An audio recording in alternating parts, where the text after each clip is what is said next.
Hello everyone and welcome back to Cobra Vids. On this video, we're going to talk about to warm up or not to warm up. That is the question.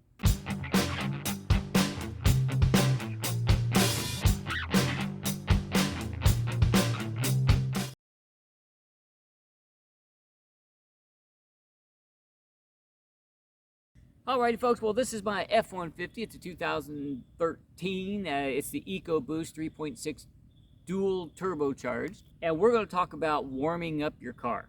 This truck here's got 221,000 miles on it. I know it's a lot of miles, but it's still running great. It idles smooth. The transmission shifts great. And here's what I do every time I get into this truck. When I fire the truck up, the RPMs are about 1200 RPM, okay? And then as it sits there and idles, it starts to drop down. And then it'll drop down to about 750, 800, right around there, and then it'll idle beautifully smooth. And that is the warm-up process that I allow every vehicle I go into, even my motorcycle. Well, not as much as I should. I'm gonna tell you that right now. Sometimes when you fire that bike up, you just wanna go.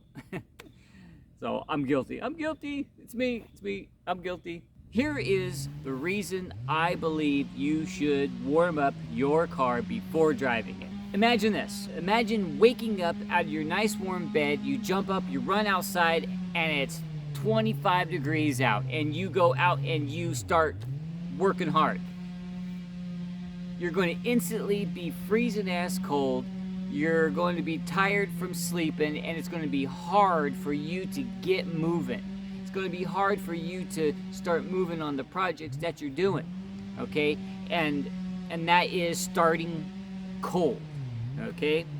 Now, imagine if you woke up out of that bed, gave yourself some stretches, you got your cup. Wait a minute. I'm missing my coffee. Whoa, there you go. Whew, that was like magic. So you wake up, you give yourself a stretch, you get your nice warm cup of coffee, you put on some clothes, and then you go out and you start working.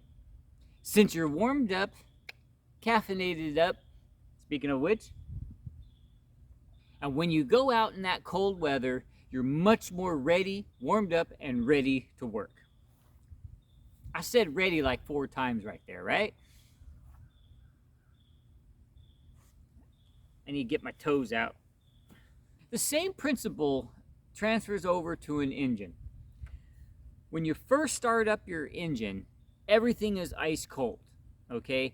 And if you drove your car the day before and it was 75 degrees, that engine, the computer has tuned it to run in that temperature. That humidity, the temperature, everything. And then the next morning when it's 10 degrees out, or next week, or whenever you get back in your truck or your car and you fire that up, it's still programmed to run at 75 degrees and at that humidity and all of.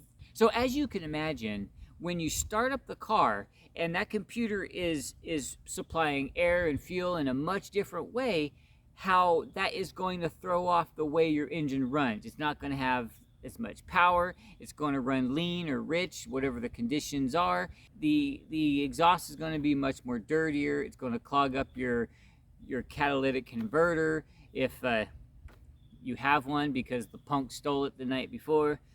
And not to mention, if you have a lot of miles like mine does, 221,000, your seals and everything are going to be ice cold.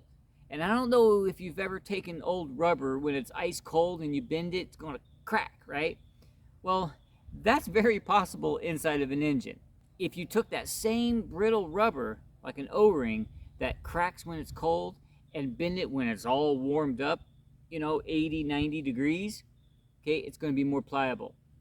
And that's what I see when I think of all the O-rings inside my transmission. Those of you that don't understand transmissions, there's these drums, kind of like drum brakes.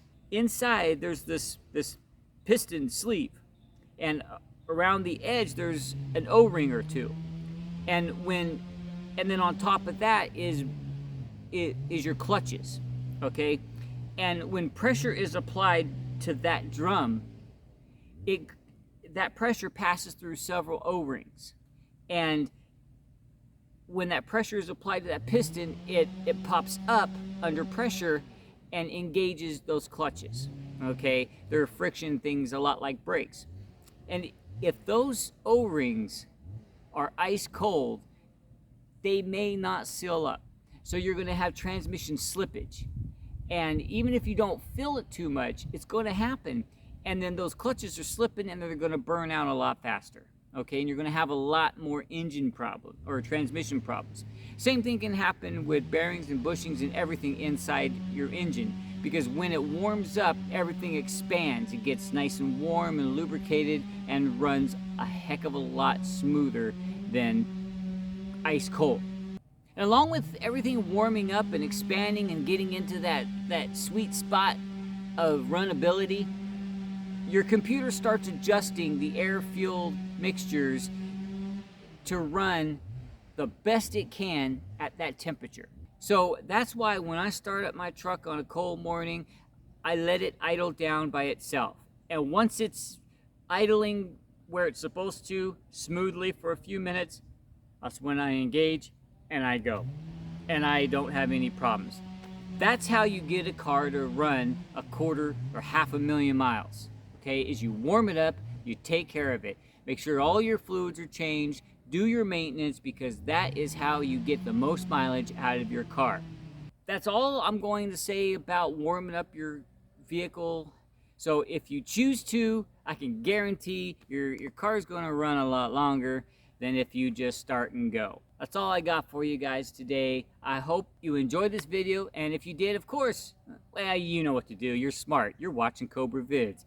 Until next time, guys, stay safe, stay free. We'll catch you on the next one.